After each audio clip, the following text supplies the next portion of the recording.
Wendy Christensen, an obsessive-compulsive driven high school student at McKinley High School, photographed her classmates on a ride called the High Dive. She notices the letter V in the ride name immediately after she takes their picture, but she ignores it. Before the premonition, her attendant secures Luis Romero's seat. The hydraulic pump underneath his seat begins to leak. The attendants give a signal to begin the ride, and the roller coaster begins its ascension to the top of the initial drop. As the ride progresses, the leaky hydraulic cord rattles and loosens, loosening a wheel on the left side of the front cart, severs the hydraulic cord, and unlocking all of the safety features, putting the passengers' lives at risk. As the roller coaster travels along the tracks, the front left wheel suddenly lifts off. The first 3 carts derail, causing the deaths of 5 other people. The roller coaster keeps going up and down as it moves towards a big loop. As it goes up the loop, it starts to slow down. Kevin and Wendy try to free the coaster from the loop by rocking it backward. Wendy is thrown from her seat. It turns out that Wendy had a scary vision of the roller coaster derailing.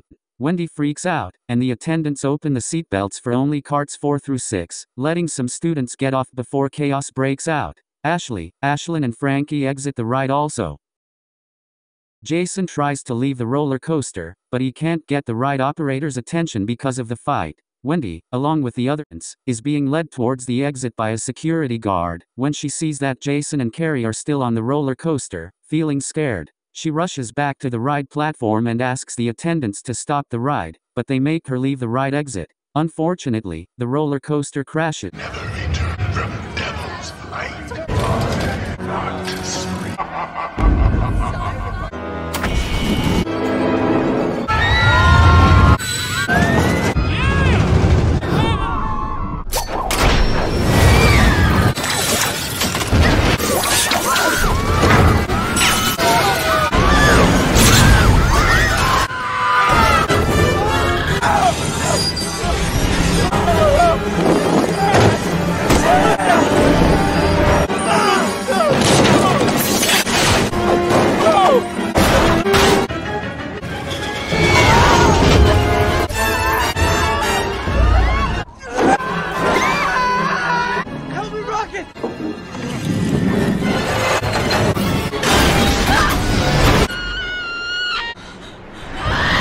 A few weeks later, Wendy is at school when Kevin approaches her, worried about her and the disappearance of Jason and Carrie. Wendy asks to be left alone. Ashley and Ashlyn invite her to go tanning, and she accepts their phone number. While heading to her car, Kevin mentions a similar incident with Flight 180 where 7 people who got off the plane ended up dying mysteriously. Then Wendy drives away.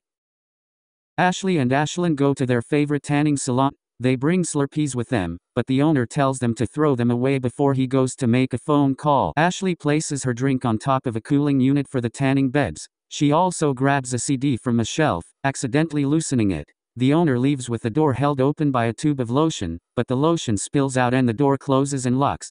Meanwhile, Wendy is looking over the photos she took the night of the accident. After promising Julie to loan the camera to her, Julie lends her a bracelet left behind as a family heirloom, and gets an eerie feeling as the light bulb dims in and out. She then looks at the picture of Ashley and Ashlyn, which appears to be oversaturated, reminiscent of flames. She finds Ashley's number and proceeds to dial.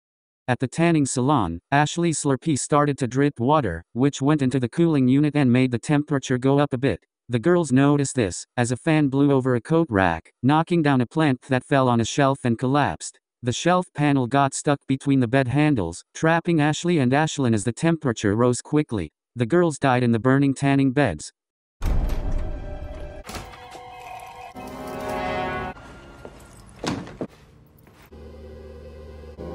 Forgot my iPod.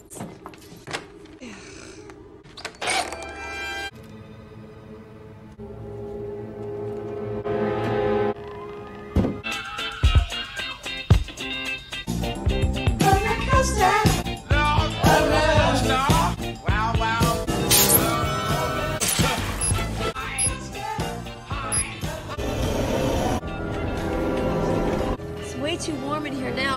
Huh?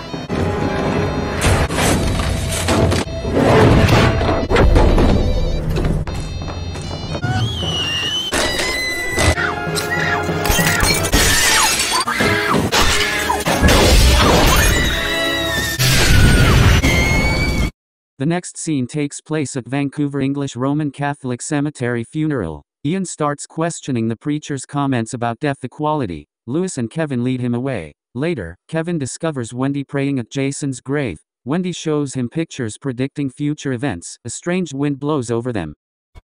After talking to the coroner, Kevin and Wendy start figuring out how Death planned everything and who was sitting in which seat on the roller coaster. They examine the pictures and choose to visit Louis while he is working out. You on crack, both of you. Just listen. Come on, Kevin. Listen. Just listen, Louis. This guy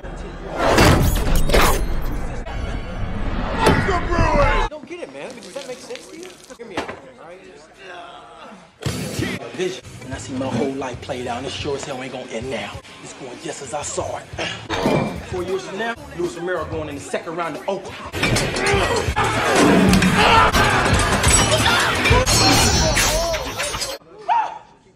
What I tell you, Kevin, huh? That's all I know how to do, Kevin. Baby, I just win.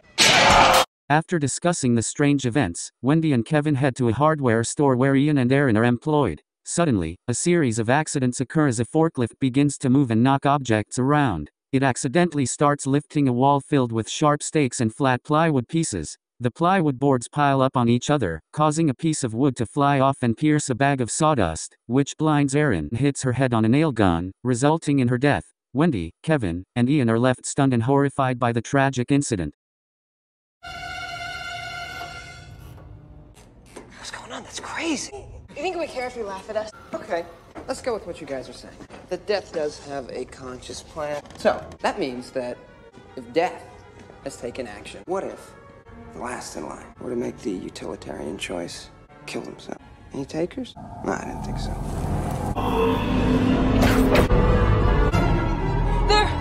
Those!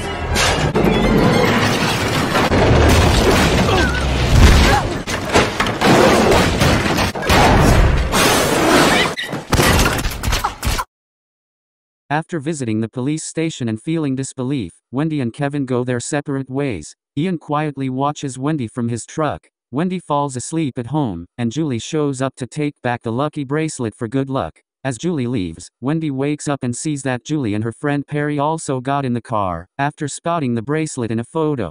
She calls Kevin and tells him that his photo looks like it's shining and bright. Kevin then tells her that he's in charge of security at a colonial fair with fireworks. Wendy gets ready to leave for the fair. As she drives, she hears the same song from the drive-thru and sees a car following her. She nearly hits a wolf on the road but keeps going towards the fair. Kevin saw Julie, Perry, and Amber at the fair and attempted to start a conversation. Wendy arrived, worried that Kevin could get hurt by the fireworks. Strange events happen again. Come on, hey, get up, man. Let's go. Hurry up. Leo, should we?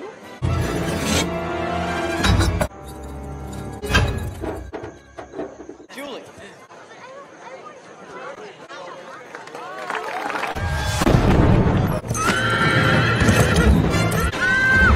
Wait. Let me explain this to you. Julia, no!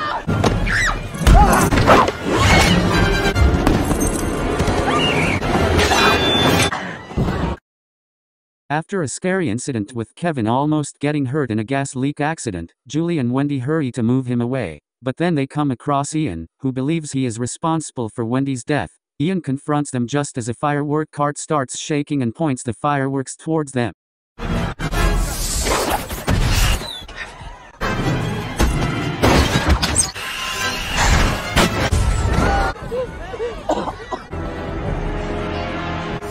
Thanks for that, McKinley. Shut up, McKinley. You have to stay away from me! Have to? Oh, no way. Do I cause your death? Whoa. What? You have a vision? You'll save me if you just stay away! What do I care? I'm not dying. It's you, Wendy! You're dead! 5 months later, Wendy finds herself in a different town, beginning a fresh chapter with her friends. Traveling on a subway train with them, she suddenly feels uneasy and attempts to leave the train. Julie, who is also on board, intervenes and stops her. Despite her unease, Wendy decides to sit down and have a chat with Julie. While talking, she spots Kevin among the passengers and approaches him to inquire about his presence. As Kevin starts speaking, Wendy senses that another premonition is on the verge of unfolding once more. End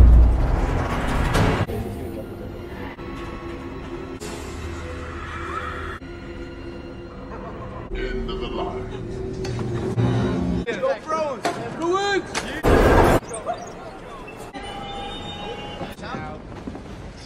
Oh my god! Hey guys, this is Julian. What are you doing here? Wendy! How long have you been on this train? Since home.